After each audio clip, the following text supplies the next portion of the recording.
Once we have determined our measurements, step 3 is we take our measurement and divide by the equal spaces. Take the measurement, divide by the equal spaces.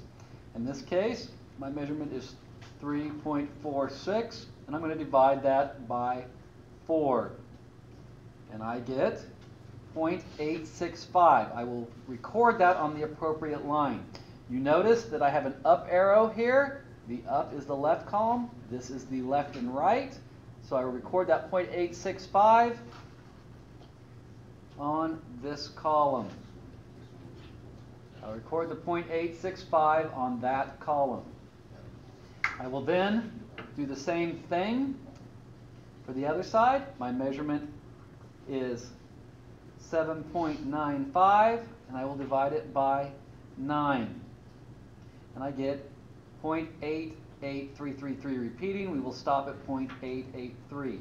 Your measurements will not be the same as mine. Remember, there is going to be variation because we are measuring paper to paper, and also the fact we might have different visual acuities.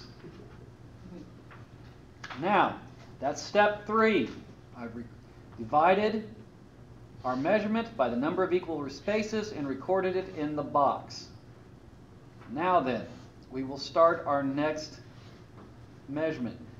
Our first measurement is 0.883. We're going to add a 1 to that. Why would we add a 1 to that? Because we burn an inch.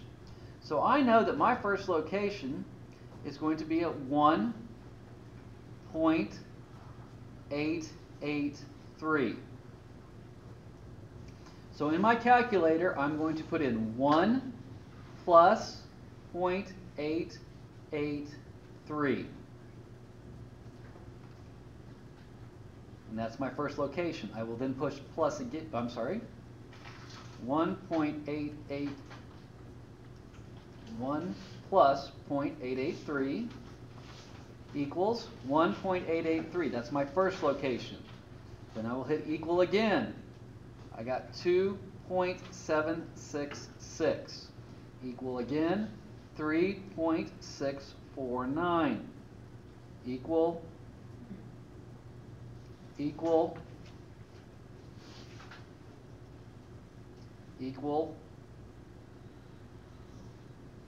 Just so you know, your TI-30X2X calculators will not do this. You must use a cheap $1 calculator.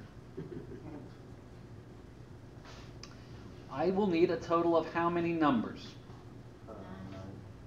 Will I need 9 or will I need 10?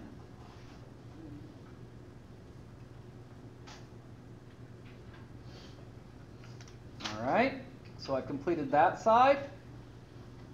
A good check when I lay my scale on here is that my last number, actually I went one too many, my last number right here, 8.947, is right where I'm at, 8.947. So I know that I am accurate. And so we had a total of 1, 2, 3, 4, 5, 6, 7, 8, 9. 9 spaces, 9 numbers. On the other side, I have 4 spaces. I start with my 1 plus the 0.865 equal 1.865 is my first location, equal 2.73 equal 3.595 equal 4.46. Now, you will notice that we have answers that are in the thousands places. We cannot measure to the thousands place with a scale, so we will have to round these answers. The reason we leave the thousands place is because we will end up with a tolerance buildup if we do not. So to maintain accuracy, we do not round until after the math is complete. All right, step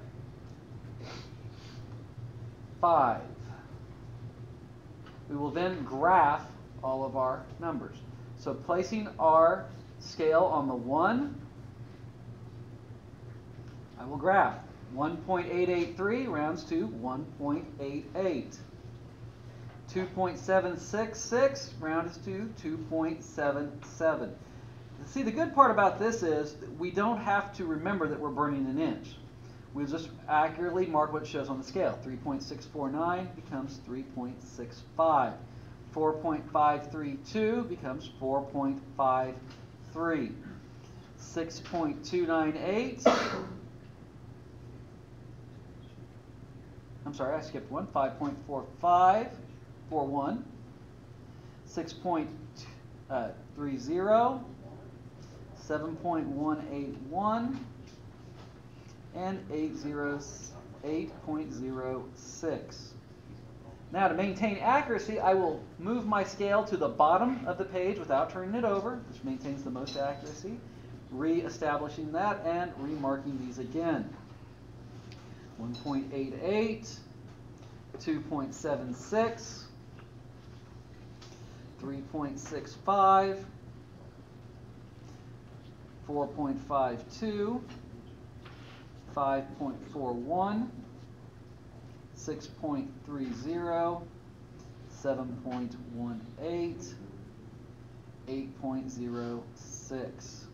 Once I've completed that, I will simply play connect the dots again.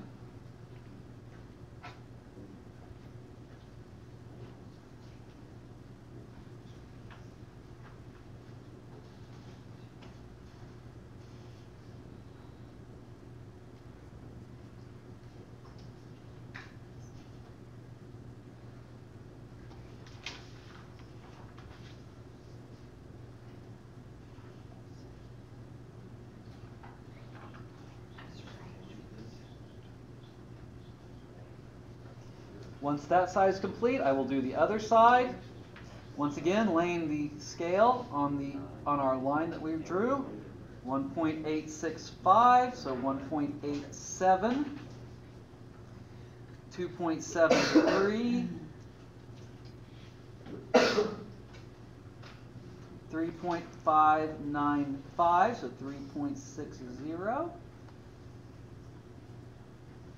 And then we will do the other side. 1.865 is 1.87, 273, 3.60.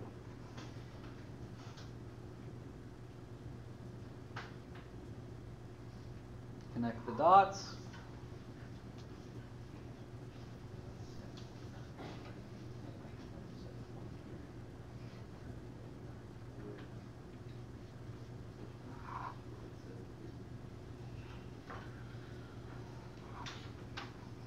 And we should have nice even squares all the way around.